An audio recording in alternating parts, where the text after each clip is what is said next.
It's not going to be a success-only journey, and that's okay. It's that leap of faith that you have to have in the beginning, but also believing I am worthy. I am enough to figure this out.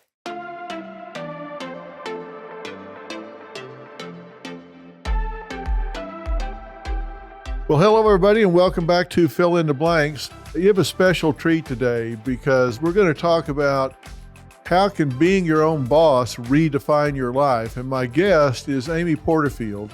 She asked that question and really so much more. Her purpose is to help women navigate into living the life that they dreamed of. She has authored a book called 2 Weeks Notice. She is an ex-corporate type turned CEO of a multi-million-dollar business, and she shows women how to go from stuck and complacent to courageous and capable by devising a 9-to-5 exit plan, so you're no longer really at the mercy of all these corporate politics and all of this dinosauric attitude that women fall victim to. And in many cases, it's just blatant discrimination.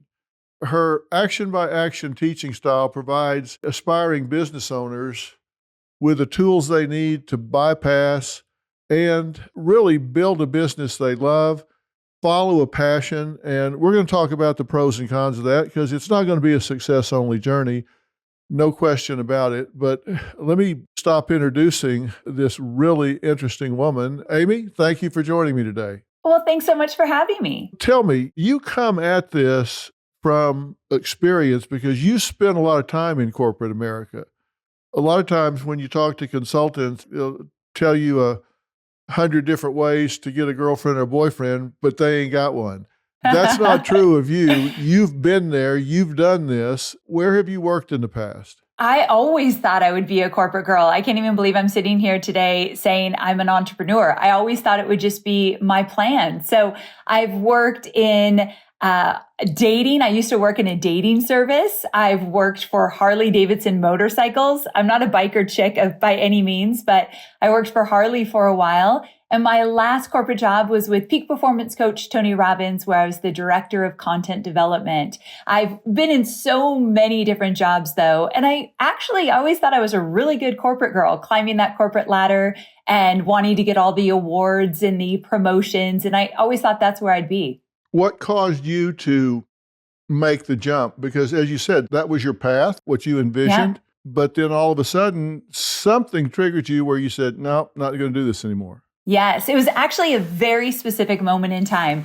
So I was working for Tony for about 6 years and I was getting paid well. I got to travel. I was a director, so I had a team around me. And on paper, it was a really good job.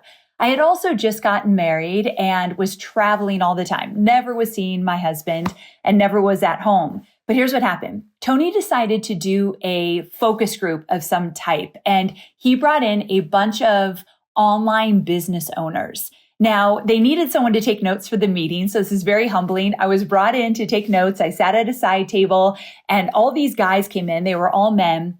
And they sat at this big oak table in our offices in San Diego, California. And Tony said, guys, tell me about your businesses, because Tony was getting more into the online space. So they went around and they talked about what they did. Now, these guys were in all these different areas like real estate, relationship building, investing, so many different markets. But they all talked about freedom. They were working when they wanted, where they wanted, how they wanted. They were busting through any glass ceiling, although it was like beyond anything I've ever heard about the kind of money they were making and the kind of impact they were making. And I realized for the first time in my life, I have never been free. And so I took the worst notes of my life that day because I just wanted to hear what they were saying. I didn't really understand what they were doing, but I did understand they had a lifestyle of freedom. I did understand they were making a lot of good money and a lot of good impact. And for the first time, I looked back at my life and I thought, I've always had a boss. My first boss was my dad. He was very strict, his way or the highway. So I grew up with this dad that was essentially my boss. Then I get into the corporate world. I've always had bosses. I've never, ever called the shots. And so that was that turning point that I thought, I don't know what these guys are doing, but I'm going to figure this out. I need to be my own boss. And did you decide at the time that there was something to being your own boss that you pick up somewhere that had not been shared with you? Because saying you want to be your own boss and then having the skills, the abilities, the support systems, the intuitions, the insights, the understandings to actually be your own boss are two very different things. Everybody wants to be their own boss, but being able to do it successfully are two very different things. In that moment, if you put me back into that meeting, I had no idea how to be my own boss. And I sure as heck didn't have the confidence to do so. I had done well in corporate and I wasn't a vice president or a big shot over there, but I had done well enough. So yeah, in that moment, no, I did not know how I was going to do this, nor did I really believe that I was capable. But here's why I know that I had to figure out how to make it work. I just wanted something more so than I wanted security or comfort. And I really, looking back, I've thought about this a lot. I was secure in that job, regular paycheck, paid vacations, good job. Security was important to me. But in that moment, for the first time, something else was more important than security or comfort. So I was bound and determined to figure out how to be my own boss. You know, when I've talked to people over the last 45 or 50 years, they describe what you're talking about as a comfort zone.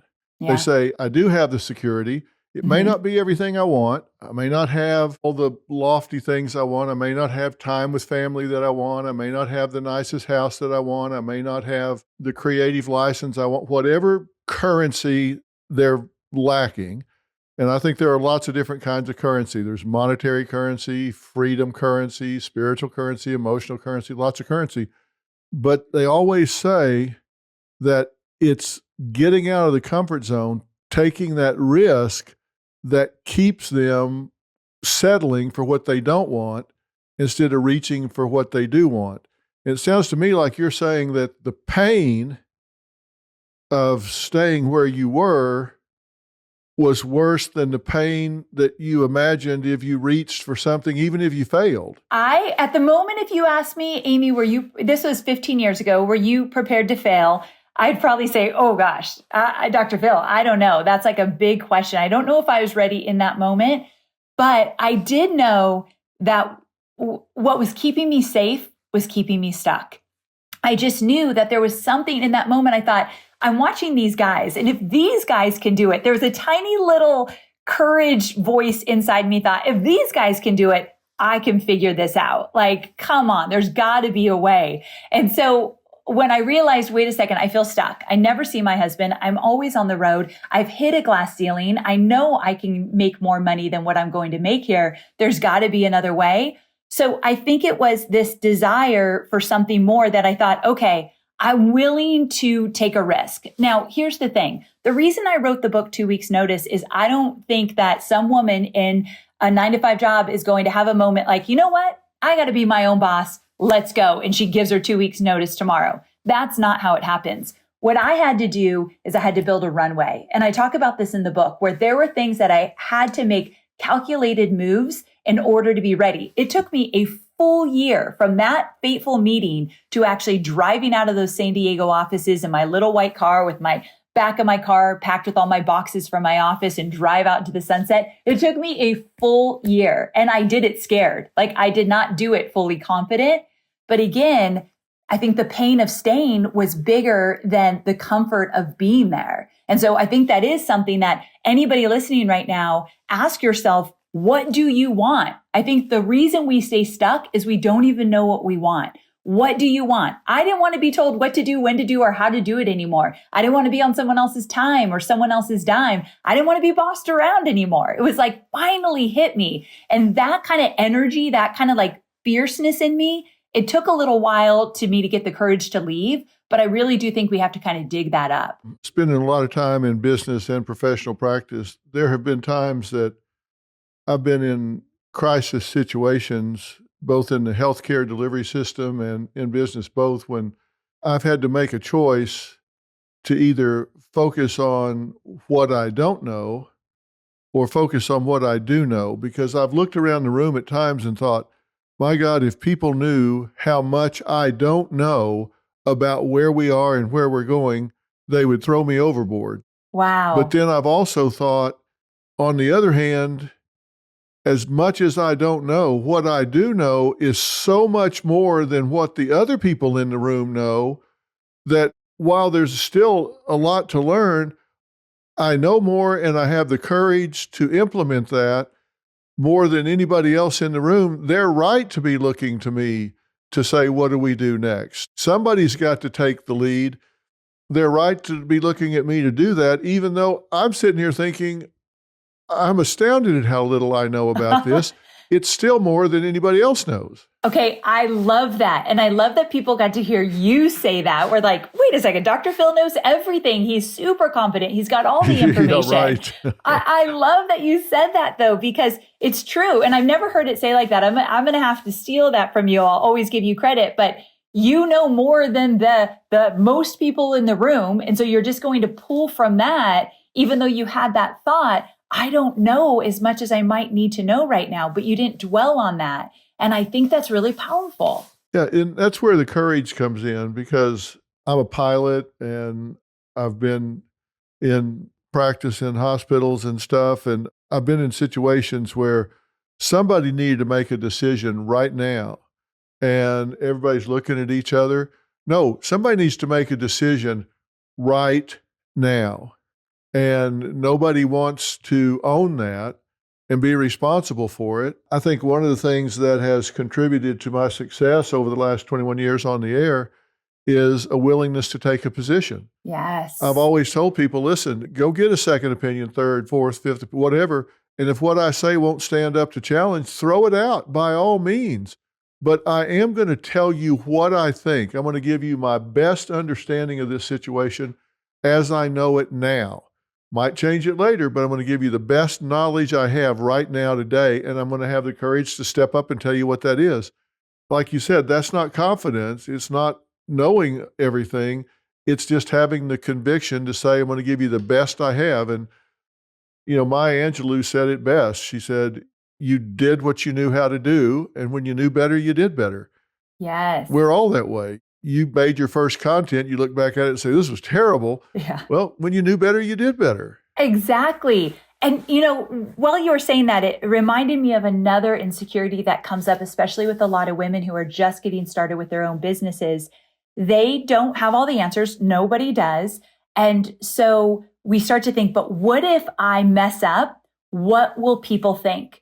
It's not necessarily that we're fearful of starting something new, which that could be part of it for sure, but it takes it a little farther. What if I do this and I crash and burn or mess up? What will people think of me? This is another reason why people don't go out on their own. Many women don't go out on their own. And I had all of these feelings as well. Here's how ridiculous mine was. I used to, when I first left my 9-to-5 job with Tony Robbins and I went out on my own, I was making all these videos to post on YouTube. And I posted none of them. And one day my husband came in and he's like, why aren't you posting these videos? You're making them all day long. You need to get yourself out there. You need clients. And I said, I'm so scared about what my old coworkers are going to think, or I'm so scared what Tony Robbins is going to think when he sees my videos. And so I can't do it. And he's like, babe, I love you so much, but I got to give you some tough love. Tony Robbins is not watching your videos. He does not care. He's building an empire. And your coworkers are busy with their own lives. They don't care as much as you think they do. I think we care so deeply about what other people think of us, or like making a decision and it's the wrong one. And what are they going to say? What are they going to do? That we don't do anything. And I learned early on that if they're not paying the bills, they don't get an opinion. So sure, I might make a bad move online. I might make the wrong decision. I've got to course correct. But anyone who has opinion about that, if they're not paying my bills, if they're not living my life, they don't get an opinion over what I do. And the minute we let go of that fear of what everyone else is going to think of us, we're going to act more courageously and get into motion. Yeah, my dad said it really well. He said, you wouldn't worry so much about what people thought of you if you knew how seldom they did. I love that. That's essentially what my husband Hobie was trying to say. They're not thinking of you. And I thought everyone had their eyes on me. No one did in the beginning. Yeah, trust me. They got enough going on in their own life to be worrying about what video you're posting or not posting. Amen. So true. And for the people that it resonates with, they're glad you did.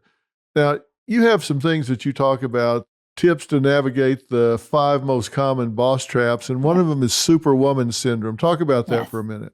Yes. So Superwoman syndrome is believing that you have to do all of it on your own, that you have to wear all the hats. And in the beginning, when you create a business, one thing I talk about in 2 weeks notice is you will be wearing a lot of hats for a season of entrepreneurship in the beginning.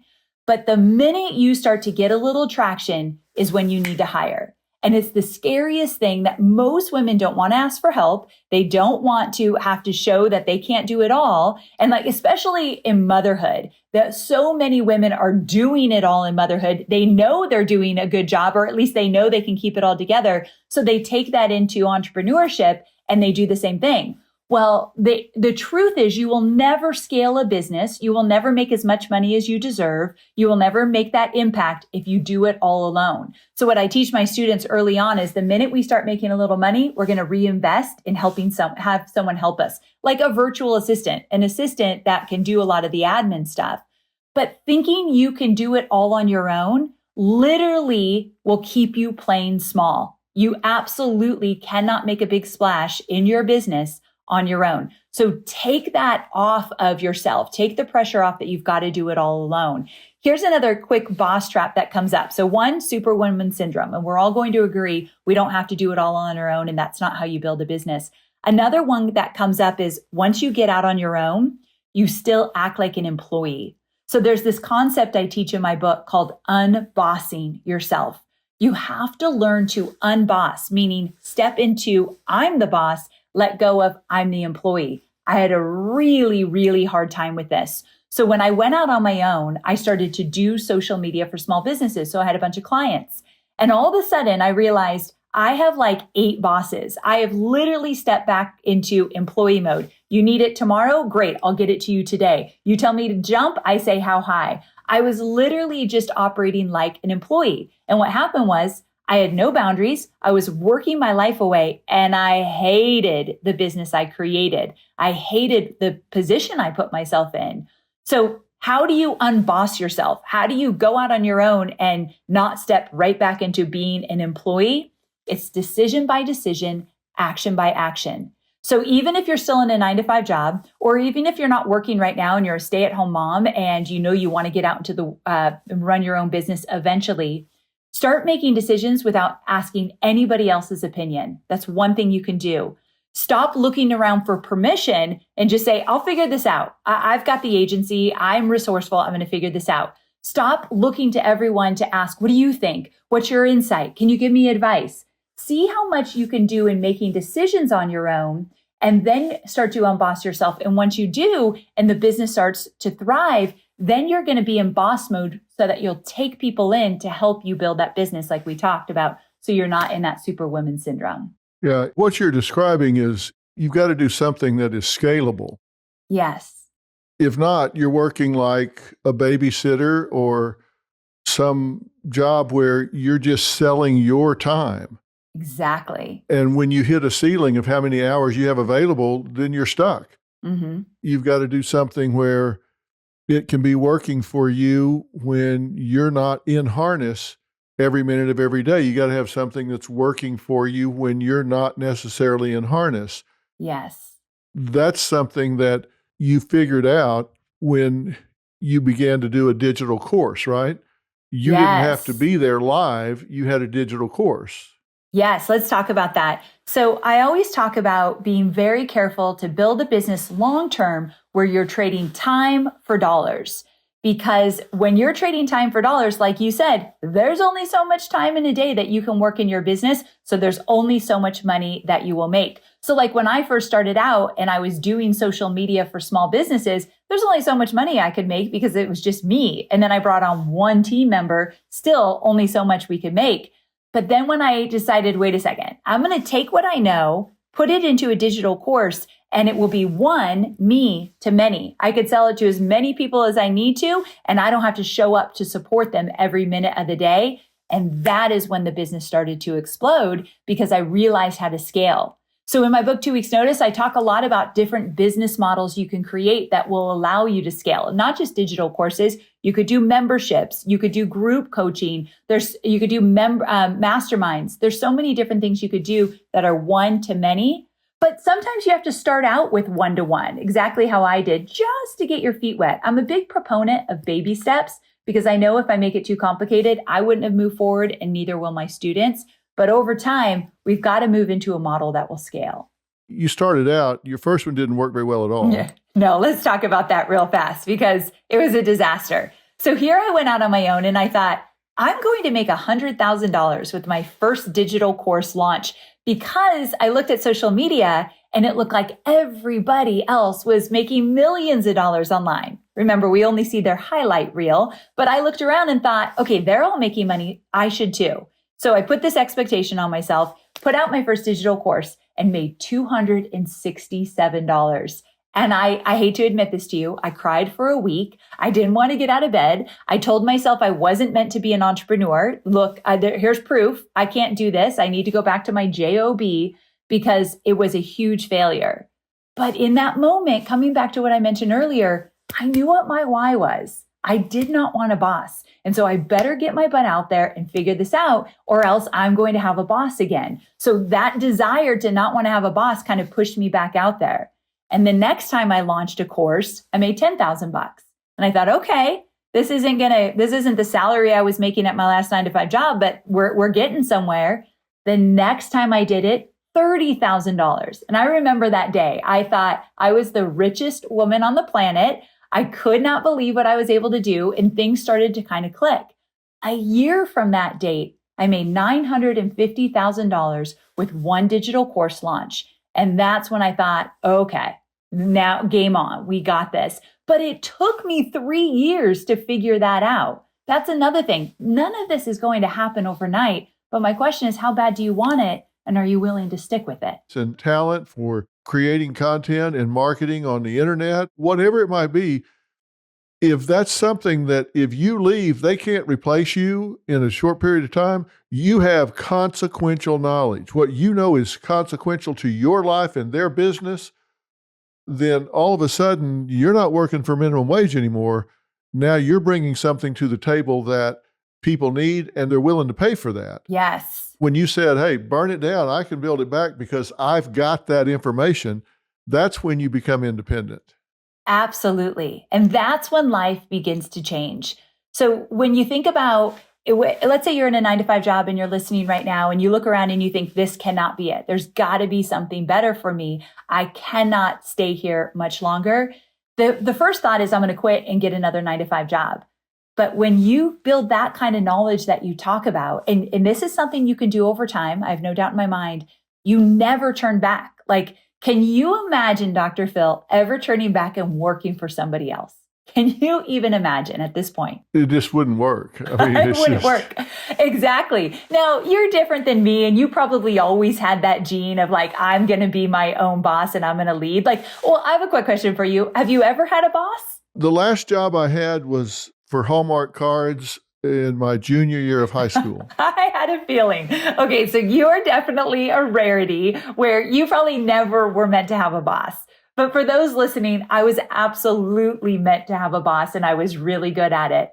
But I didn't realize when I didn't have a boss anymore, you will never, ever go back. There's nothing in you. When you get a taste of freedom of being your own boss, you will never, ever let anybody walk all over you, decide when you can take a vacation, when you can get a raise. All of that becomes like, no, that's not part of my story. So I just am here to prove that it is absolutely possible to move from employee to boss over time. It's just one decision at a time. And I want to say at the same time, not all bosses are evil. I totally agree. Yes. Whether they're male or female, young or old, whatever, not all bosses are evil. Entrepreneurship is not for everyone. I spend a lot of time working in the legal profession. There are lawyers that are cut out to be contingency fee plaintiff lawyers, where they might work on a case for 3 years and not make a dime and then make $38 million. And then there are lawyers that work on the defense side where they get paid an hourly fee. They know what it's going to be. They'll never make the $38 million, but they have the security of knowing they're going to get paid every month. One side is not for everybody, and the other side is not for everybody. Different personalities fit different things. But if you hear that call of wanting to be in business for yourself, wanting to chart your own course, once you do it, you burn the ships in the harbor. There is no going back. I love that you said that. And I love that you said that not all bosses are bad. Actually, I had great bosses. I didn't hate my job. That's something I want to touch on really quickly. Some people are listening and they're like, actually, I have a good boss. I have a good company that I work with. I feel like I had golden handcuffs. I had a good boss. I got paid well. I got to travel. I got to work with Tony Robbins. Like, how cool is that? All of that on paper was great, but I wanted something more. And so I agree that entrepreneurship is not for everybody. I have a sister who's a second grade teacher that never in her wildest dreams does she want my life. She thinks my life is crazy compared to her life. And so she is never going to do this. However, when I looked around personally and realized this is not what I want, it didn't mean I had to hate the life I had. It's just that I had bigger aspirations for me. So some people listening, you don't have to be miserable to go after bigger dreams. You just have to get clear on what you want. And I think that it does kind of change things a little bit for some. Yeah, I think it's so important that people define what success looks like and feels like for them, because the worst thing in the world I think you could do is succeed at the wrong thing. Can you imagine spending your whole life and becoming the best accountant ever to account? And then you get at the end and say, my God, I have become the supreme accountant on the planet, and I wanted to be a guitar player. Oh, I mean, exactly. How miserable would that be? And then for some people, like my mother, rest her soul, she asked me one time, she said, how many people do you have working for you? And I said, I don't know, 300, 400, I don't know. She said, well, what is your payroll? I said, 40 million a year or something. She said, oh my God, I'm just going to take to the bed. She would rather do anything than be in that situation. Yes. And that is okay. She would have been miserable. Yes, it's true. So getting clear about what you want, I think that's like the biggest lesson. It's a life lesson. I don't know if we all are really clear about what do you want. I have a good friend. Her name's Mel Robbins, and she's a motivational speaker, coach. And she once had me do an exercise where every single day I had to write down 5 things that I wanted. And the goal was to kind of change it up as you go. But every day, 5 things. I struggled in the beginning to come up with what I actually wanted. I was never even asking myself. So if someone walks away from this episode and the only thing they do is start to get clear on what you really want, I feel like we've won here, because it's a very important question to ask yourself. You start narrowing it down, and across time, you come to a laser targeted destination. Early on, what guided me was I went through and got a bachelor's, master's, PhD, postdoctoral fellowship, all this stuff. And the one thing that I always held on to was I'll never go work for a corporation with this education. But beyond that, my commitment was I want to market my education in non-traditional ways. So if the traditional thing to do was to hang out a shingle and be in private practice or whatever, I knew that's not what I want to do. So I was narrowing things down to say, whatever I do, I want to be sure that I'm not a face in the crowd. I want to market my education in non-traditional ways. Are you having fun? Yes, absolutely. And you know what's incredible? My husband and I, we moved to Nashville a few years ago from California during COVID, like everyone else in the world was moving around. And we were at our lake house. We have a lake house outside of Nashville. And we were just sitting there. It was really cold. We were looking at the lake. The fire was going. And I looked at my husband and I said, in your wildest dreams, did you think that this would be our life? And he said, absolutely not. And I felt the same way. And I say that to say, you don't know how good it can get. If you just give yourself permission to explore this and maybe start to think about what you want and maybe get excited about your future around what is possible, you could blow your own mind. So I'm having fun, and I absolutely can't believe I get to live this life. So that's why I want to introduce more people to it. Amy, I want to thank you for talking to me. Amy's new book is 2 Weeks Notice. Find the courage to quit your job, make more money, work where you want, and change the world. This is a book that I think you're going to really, really enjoy if you're wanting to maximize your experience in life. And remember, this is not a dress rehearsal. We get one pass through this life. One of the things that really impacted me about your book, Amy, is that you're really transparent. Like you say, you go on the internet and these social media platforms and everybody shows you their highlight reel. Right. And you don't do that in this book. You talk about the things that worked. You talk about the things that didn't. You talk about your highlights. You talk about the lowlights. You talk about being afraid, overcoming that. You're really transparent in this book. And I think that's why people that haven't read this book will really relate to it and say, okay, it's okay to be afraid. It's okay to have these fears and anxieties, but you can deal with them. It's not going to be a success-only journey, and that's okay. I love the fact that you're so transparent in the book, and it's very action-oriented and hands-on. So I highly recommend that women that want to make a change in their life read this book. And I think it's going to improve not only their professional life, but their life across the board, their family life, their balance in life, everything across the board. You did a great job here. Well, thank you, my friend. That means the world to me. So I really appreciate it. And I appreciate this time. Well, I'm going to put links to this on our website, and we're going to have some graphics on there for you, including the 10 concerns of starting, 4 plans for unbossing yourself, and some other hot spots out of the book that I think will really be interesting to you. Amy, I wish you nothing but the best, and I hope to see you soon. Thank you, my friend. Take care. Thanks, Amy.